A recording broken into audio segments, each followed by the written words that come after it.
इसको एक्सप्लेन करने के लिए जा रहे हैं कि ये सब चीज़ जो है जितने अच्छे से और जितने परफेक्ट वे में प्रैक्टिस है, बोलने में इजी हो रहा है, तो आपके लिए उतना ही इंग्लिश बोलने में आसान होगा और आपको प्रॉब्लम नहीं होगा। इसलिए हम ये सब चीज़ आप लोगों के लिए ला रहे हैं। अगर इसको सही से प्रैक्टिस कर लेते हैं तो आपको इंग्लिश बोलने के टाइम में कभी भी डर नहीं लगेगा। और यही सब वजह के बच्चे को प्रॉब्लम होता है, क्योंकि ये सब चीज़ उसको सही से प्रैक्टिस नहीं होता, जिससे उसे प्रॉब्लम होता है। तो अब हम जा रहे बताने के लिए इसको किस टाइप से कंप्लीट करना है और हम माइंड में रखना है, जिससे इंग्लिश बोलने के टाइम में आपको हिंदी सोचने का ज़रूरत ही नहीं पड़ेगा, डायरेक्ट आप इंग्लिश में बोलिएगा जो भी बोलना होगा।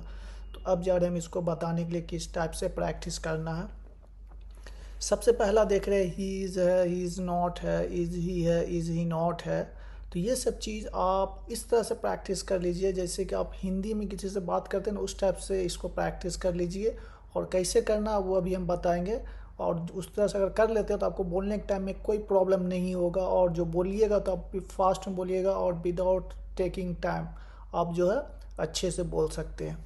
तो सबसे पहले आप याद कीजिए पहले वाला, ठीक है ना, पहला और दूसरा, ही इज़ नॉट। क्या बोलना है?